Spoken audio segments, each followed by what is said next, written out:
Hello friends, how are doing. आज मैं अपनी एजुकेटर फ्रेंड से बात करना चाहूँगी जो कि स्कूल्स में जॉब करते हैं, स्पेशली सीनियर सेकेंडरी स्कूल्स में 9th ऑनवर्ड्स जो क्लासेस लेती हैं। क्योंकि जो आज का टाइम है बहुत चेंज हो गया है। We are living in a highly technological age where technology is taking every step ahead of us, और हमें ऐसे लगता है कि जैसे हम टेक्नोलॉजी से पीछे छूटते जा रहे हैं, हम टेक्नोलॉजी से शायद मार खा रहे हैं। तो ये आर्टिफिशियल इंटेलिजेंस के आने के बाद फीलिंग कुछ ज़्यादा बढ़ गई है। तो now I can say that teaching is not everybody's cup of tea. The golden saying has come true in today's times of technology, especially artificial intelligence. आप सभी ने वो सैड और अनफॉर्चुनेट इंसिडेंट पढ़ा ही होगा न्यूज़पेपर्स में, नेट पर, Google पर, जो कि लास्ट ईयर हुआ था सितंबर के मंथ में, आई थिंक यूपी के एक स्कूल में, जहाँ पर 9th क्लास के 2 स्टूडेंट्स ने अपनी एक टीचर की एक ऑब्सीन और मॉफ्ड इमेज जनरेट की यूजिंग आर्टिफिशियल इंटेलिजेंस, और फिर उसको गूगल यानी कि इंटरनेट पर अपलोड कर दिया, सोशल मीडिया पर specially. The teacher got to know about it through another student. She saw the image, she was horrified. She immediately went to the nearby police station and lodged an FIR. Matter is still under investigation. तो police की शायद initial finding ये है कि बच्चों ने उस teacher के क्रिटिसिज्म से नाराज़ होकर रिएक्ट किया, और ये उनका स्ट्रॉन्ग रिएक्शन था अगेंस्ट दैट पर्टिकुलर टीचर। तो जैसे कि स्कूल अथॉरिटीज़ को जनरली पता ही होता है इस तरह के मैटर को कैसे हैंडल करना चाहिए, फिर भी मैं नटशेल में बताना चाहूँगी कि एक तो आपको इमीडिएट उस टीचर को, विक्टिम को काउंसलिंग करनी है, उसको इमोशनल सपोर्ट देनी है, जिससे कि वो इस सोशल स्टिग्मा से, ट्रॉमा से बाहर आ सके। नंबर 2, आपने इमीडिएट एक्शन लेना है उस स्टूडेंट के अगेंस्ट।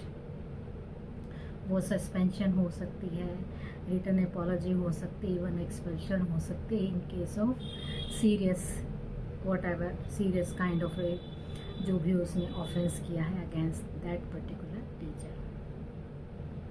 और फिर आप को एक इंटरनल डिसिप्लिनरी कमेटी फॉर्म करनी है to inquire into the matter. इस कमेटी के मेंबर्स होने चाहिए principal, counsellor of the school, parents of that child and the victim and then the accused, जिन बच्चों ने ये किया है। और उस कमेटी की फाइंडिंग्स के बेसिस पर एक्शन बच्चों के ऊपर लेना चाहिए, ताकि दूसरे बच्चे इसको रिपीट करने की कोशिश ना करें।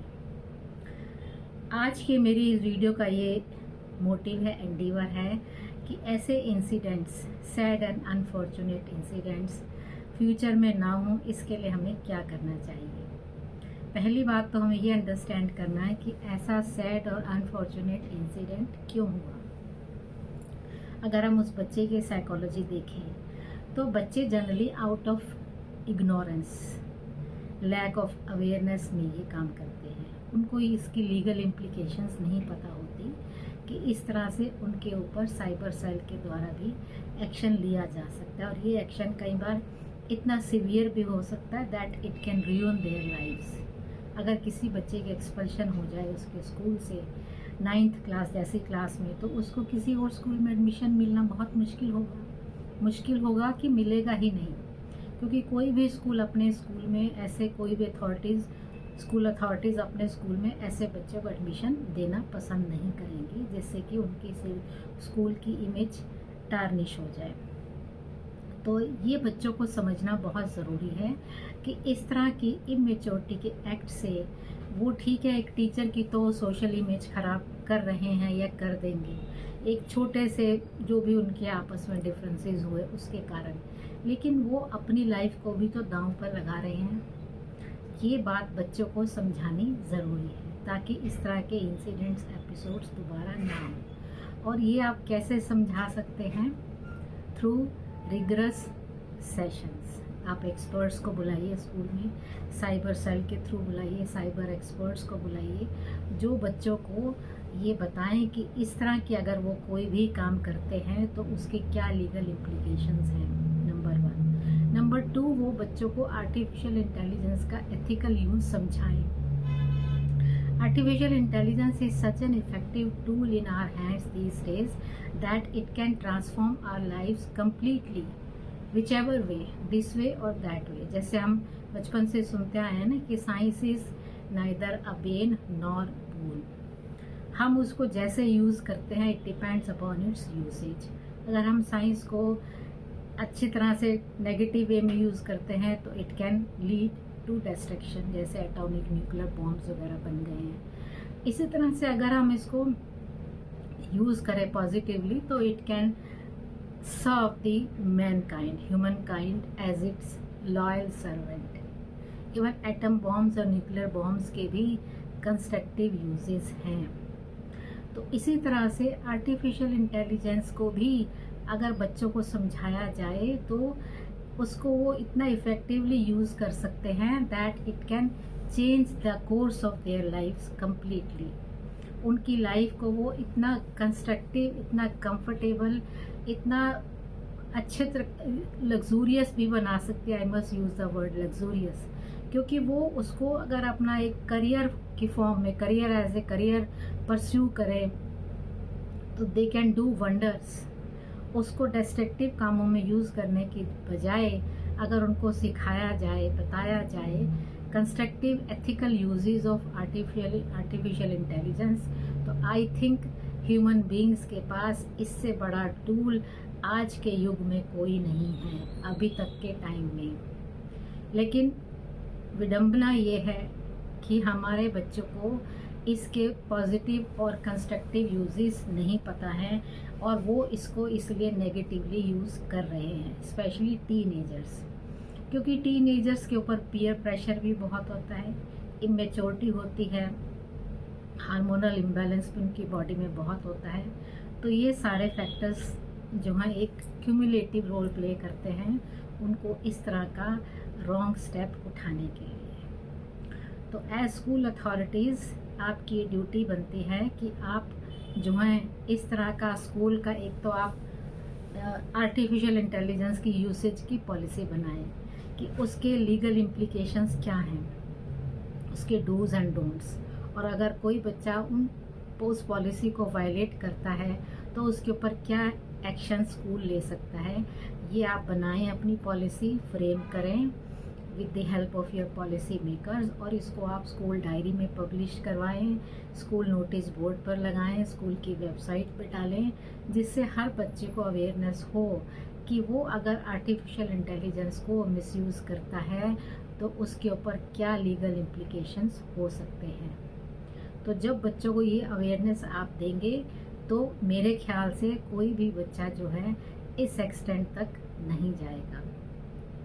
दूसरा, जैसे मैंने कहा, आर्टिफिशियल इंटेलिजेंस का एथिकल यूज़ बच्चों को सिखाया जाए, समझाया जाए। इसके लिए आप साइबर एक्सपर्ट्स को अपने स्कूल में बुलाइए, वर्कशॉप, सेमिनार्स करवाइए। आपके स्कूल के जो कंप्यूटर टीचर्स हैं उनसे आप इन हाउस सेशंस करवाइए और ओपन हाउस भी करवाइए, जिससे बच्चे अपने डाउट्स और क्वेरीज को भी पूछ सकें, ताकि उनके मन में जो शंकाएं चल रही हैं, जो डाउट्स चल रहे हैं, वो एक सही पर्सन से, सही इंसान से उसके आंसर्स को पूछ सकें, ताकि कोई उनको मिसगाइड ना करे, उनको गलत आंसर्स ना दे, उनको गलत डायरेक्शन में ना लेकर जाए। तो ये आज के टाइम में हमारे एजुकेटर्स के लिए बहुत बड़ा चैलेंज है। I am using the word challenge, and challenges can be met.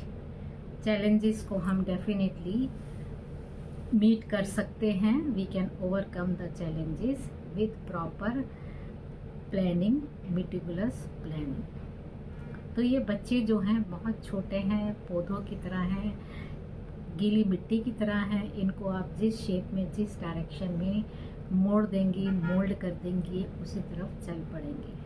तो ये out of immaturity, out of lack of awareness, इस तरह के ये काम करते हैं।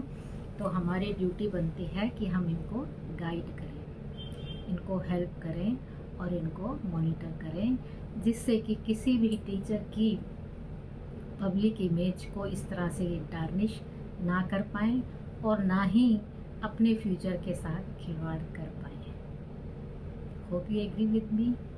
If you like the video, please give your valuable comments, feedback, suggestions in the comment section, because it keeps us going, as I always say. Thank you. God bless you.